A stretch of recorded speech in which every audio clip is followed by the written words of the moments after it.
All right, hello everyone. Thank you for tuning into this week's video. I'm really excited to share my morning routine. I at first was thinking that it made the most sense to like film my morning routine in real life timing, but the reality is that literally every morning my morning routine differs based upon like how I'm feeling when I wake up. So I really have a laundry list of tools and like activities and different things, and based upon how I'm feeling, I'm like, okay, I'm gonna do those things. I have the non-negotiables, which is like meditation and cucumber juice and yada yada. So I'm kind of just gonna walk you through those things and then giving you all of my ideas and all the different like tools and tips and tricks that I do throughout the morning to help inspire you and kind of get your gears turning to create your own morning routine based upon your preferences and based upon what feels really good for you. So cool, let's get into it. I decided to lay in my bed to think about the thought process that happens here when I wake up. So first thing is really important to me is that to be mindful the moment I open my eyes. So like I want to make sure the moment I wake up, like I open my eyes and I'm just like, I'm awake, like yay, like another day. Being kind of mindful of like, okay, I'm awake. How am I feeling in this moment? How are my dreams? What were my dreams? Is there any symbolism I can take from my dreams? Is there any carried emotions that I'm taking from my dreams and bringing into my day that I need to let go of? Because sometimes I'll have like really heavy or intense or like emotional dreams involving certain people and kind of throws me off for the day. So I allow myself to like reflect on those dreams and kind of digest and dissolve them if needed. And I think that dreams are really important. Step 2, going hand in hand with that, is I always make sure before I go to bed that my phone is on airplane mode, Wi-Fi is off, Bluetooth is off, everything's off, and it's out of arm's reach. Minimum, I do not check my phone or turn off airplane mode or Wi-Fi, or turn on Wi-Fi within the first hour of the day, because I feel like when you check your phone, if you check your phone or if you don't have your phone on airplane mode and then you go to just check the time or turn off your alarm and you have all these text messages, if you're waking up in the morning and the first thing you're doing is checking your phone, that's like so bad. It's like ruining everything for the morning. It doesn't allow you to just feel your own body, feel your own thoughts, tune into your heart, tune into your breath. I really, really strongly encourage, of all the things I talked about today, just to not participate in your phone at all for the first hour of the day. Next thing that I kind of showcased in my day in the life video is that before standing up, I always in child's pose like this and just stretch like this and like put my arms under and stretch this way. Just do cat-cow poses, arching my back and just getting really tuned into my body. I'll also just like sit up like this on my knees and just roll my neck. And again, like tuning into that, like how am I feeling this morning? What are the sensations running through my body? What are the thoughts? Like how high or low is like my vibrational escrow right now? And just kind of, again, tuning in. How do I feel in this moment? How do I feel in this moment? Very deliberate, very intentional thinking in the morning when I wake up. Next step is dependent upon a few things, as I said. So it's either one of two things. It's setting up my meditation altar with incense, burning sage, etc., and then dropping into meditation. Or sometimes if I'm just not, if that feels resistant, like if I just don't feel like meditating, then I don't want to force myself to meditate, you know? So the alternative is going and sitting outside while the sun rises, just listening to the birds chirp and sitting in the sun and yeah, feeling good outside. So I'll come out here in the morning and the sun rises like right there. And now I guess I could sit in my hammock, or I sit in this chair and I literally just sit there until I feel good. Like listening to silence, acknowledging being alive, etc. Oh my God, look at these dogs out here. Hi, honeys. So this is my little meditation altar thing. I'm using it in the morning. I pick it up and I put it here so that when I'm meditating, I can look out the window at this view and at the sun rising and just enjoy this beauty. All right, so I just moved it for you so you can see, and then I also have this little pillow that I sit on so that I'm comfortable, and I will sit here and meditate. So with the altar, something that's really important for me to know, if you're not like familiar with like the idea of having an altar, or that seems like strange to you, for me, it's really important to have a dedicated space to meditating, because then when you're in that space and you're in front of that altar, you associate, your body knows, you know, you feel like, okay, I'm dropped in, I'm in the space, I'm meditating, like I'm here to meditate. Same thing with like when you're in your bed, you're like, okay, I'm here to sleep. Or when you're in your office, you're like, I'm here to work. That's the purpose of the altar for me. Okay, this is my space of peace and relaxation and enlightenment and happiness and joy and solitude. So that's why I've created an altar. With saying that, elements that are really important to the altar are the things that are on the altar, which I'll explain in a moment, and then like the smells and sensations that are happening, which is why incense and Palo Santo and sage are really important to me, because I have trained my brain that like when those smells are going on, I know that it's time to tune in. I recognize that smell as calming and grounding and clearing negative energy and just bringing like really good aromas into the space, and that feels good for me. So meditation is all about like creating a space that feels good and feels comfortable and feels grounding. So in the morning, I just come out here and grab an incense that I wanna smell, and then I light it in the stove. Also light some Palo Santo, bring that into my room.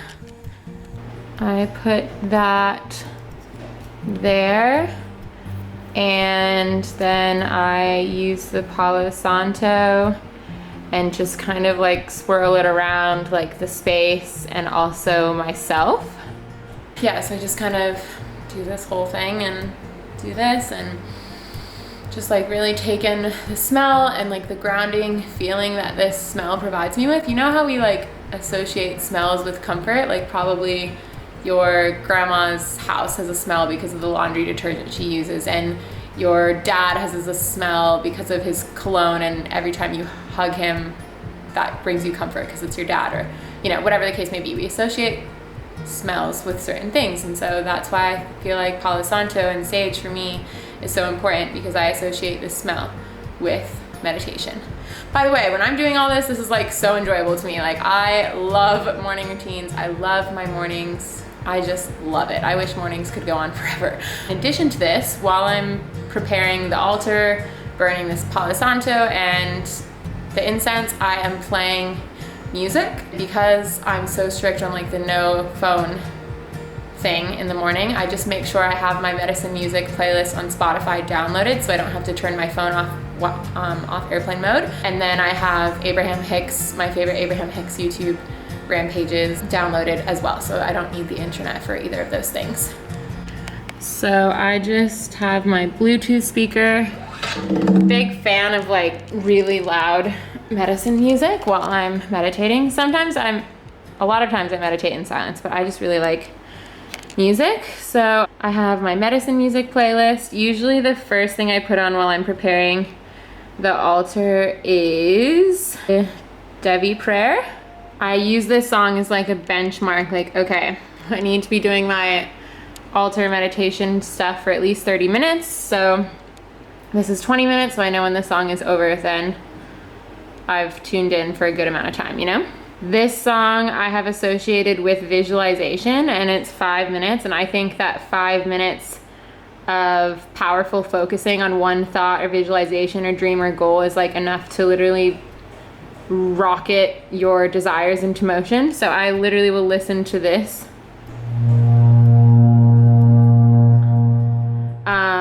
for 5 minutes whilst visualizing. This is so extensive, but seriously, I do this every morning. And then this song, listen to whilst praying. Prayer probably means something different to everyone. I find peace in prayer, and since I've done ayahuasca, I feel like a stronger connection and faith in God and like higher power and divine source energy, angels, spirit guides, all of that to me is one and the same, and that's just my personal belief. I like to take time to pray every morning, either before or after my meditation, whatever feels good, but I really enjoy just listening to that prayer song because once again, I associate that song with prayer. And I listen to it and I just close my eyes and like fold my hands and like bow my head and just pray, send prayers and love and miracle and guidance and protection to my family and my close friends. And then I also just say thank you like a million times. Thank you for my health. Thank you for this day. Thank you for protection. Thank you for your guidance. Thank you for the breath going in and out of my lungs. Thank you for my health. Thank you for all the abundance that is constantly flowing into my bank account. Thank you for all the opportunities. Just thank you, thank you, thank you, thank you, thank you. And I usually do that for about 5 minutes. And that's the end of that. The last thing I do at the altar is inner child meditations and reconnecting with my inner child. This is a lesson that became very, very clear to me during my ayahuasca ceremony. I met the 8-year-old version of me, and I was taught so many incredible lessons about how important this person is.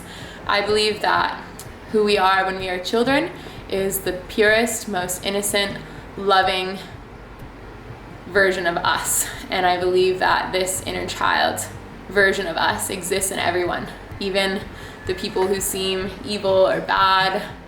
I think that level of their inner child still exists in them somewhere, and that is pure, loving, conscious awareness. And I think it's really important to tune into that every single morning. So I'm going to show you what's on my altar and why. So I've had my mom send me a bunch of photos from when I was a kid, and these ones are my favorite of us in Mexico, which is where I grew up. Yeah, just ones like when I was around this age, like 5 or 6, and then like 7 or 8, and then when I was a baby. I'm also really, really close with my mom and my dad.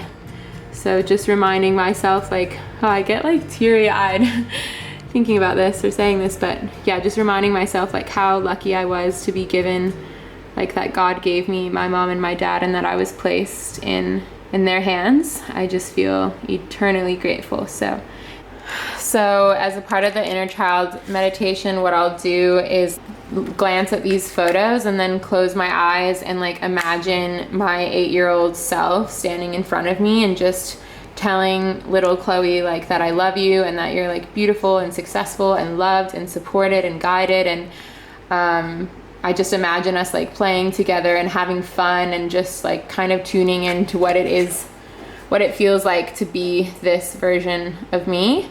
And just knowing that like tapping into our inner child and embodying this version of us is like the most important thing that there is. In terms of everything else on here, really, I think that an altar is just a place where you can collect a bunch of beautiful like items and tokens and crystals and anything that makes you happy or makes you feel good in one space, and just create like a beautiful thing. Really, none of these, I'm not even like a crystal guru or anything, but like for me, rose quartz symbolizes love. Clear quartz is just to me like purifying negative energy. It intensifies desires, and yeah, I really enjoy clear quartz. And all of these, like I also just associate, like some of these were gifts given to me by good friends. Like this citrine was given to me by one of my really good friends. Black tourmaline symbolizes like happiness and positive energy and protection. Don't quote me on that. Yeah, and like this was a gift and this was a gift, like different things that just remind me of certain things. Like this I got in Australia. It reminds me of like my journey and transformation in Australia. I just find a lot of joy in these. And then like these are shells that I found in front of our house in Mexico, so like that's a piece of me. And then the Buddha head for me symbolizes enlightenment and peace and harmony and tuning into your higher self, and symbolizes Bali and Hinduism and Buddhism and those beliefs that I also really resonate with, and it grounds the altar and just makes me happy. So really just create a space that makes you happy. That's the altar explanation for all of you that have asked. Last and final thing I will ever do at the altar is potentially read. They're like really, really beautiful cards. Just whenever I feel called, I will pull cards from this deck, just asking for messages that I need to hear or guidance of any kind. But yeah, that's the only other thing that I do. Next thing, after I'm done here at the altar, I will listen to Abraham Hicks. Abraham Hicks, if you don't know who she is, has literally been the biggest catalyst for my success in relationships and friendships and family and abundance and business. Like literally everything she says I apply into my life, and I can't go a day without listening to Abraham Hicks. So I have like some top favorite ones. I can maybe link my favorite ones that I use for different things in the show notes, so I'll do that.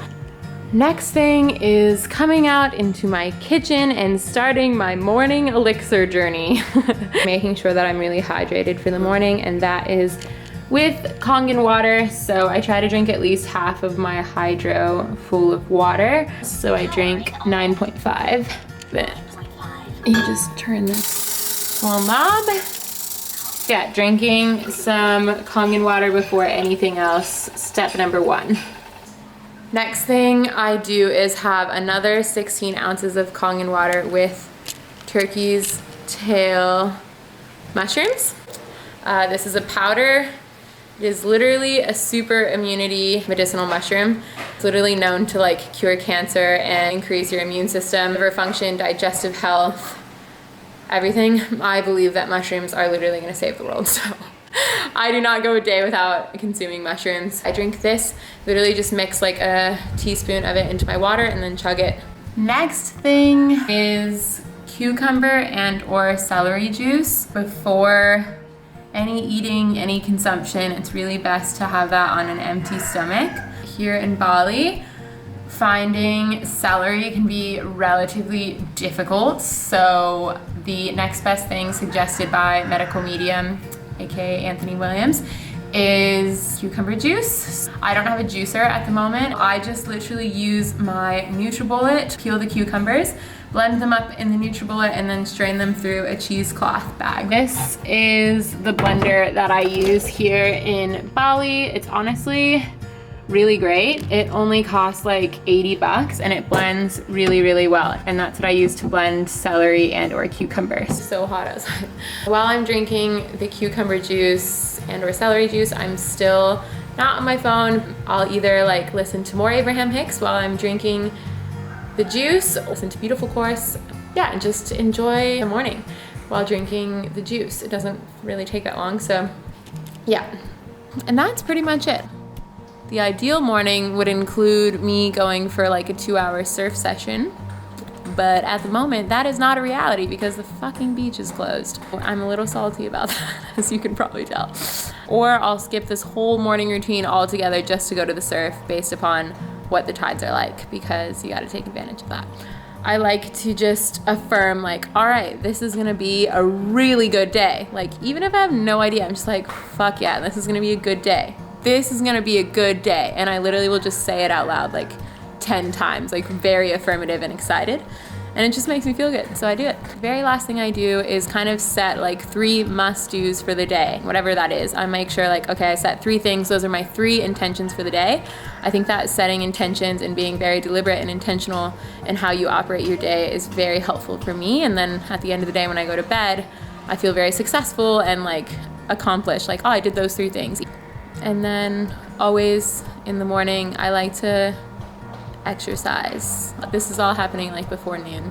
My days really don't start until noon, to be honest, because I just love the mornings. I take advantage of every second that I can. All right, that is it.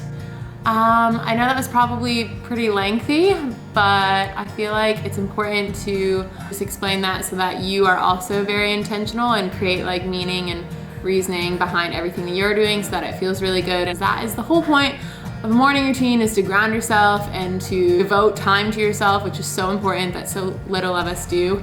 Like I said, like I just mentioned a few things, but other things I might do in the morning is, like I said, like surfing instead of all of this, or reading a book in the hammock, or going for a swim in the ocean, or going for a walk on the beach, or going for a run through the rice fields. Like, if all that I just explained doesn't sound good, or if there's resistance, or if I'm just not in the mood to do it, then I won't do it. Like, I only do it when I feel good, but I make sure that I do some sort of morning routine. I make sure that I show up for myself in some way in the morning. Just really try and craft a morning routine around what makes you feel good and what contributes to your higher self, because you are your biggest priority. You are most important. So yeah, I really hope that was helpful and insightful. If you have any questions, feel free to drop those in the comments below. If you're new here, please subscribe, and I'm putting out new videos every Friday at the moment. Subscribe and thumbs up this video if you enjoyed it. Thank you for watching. See you next Friday, and talk soon.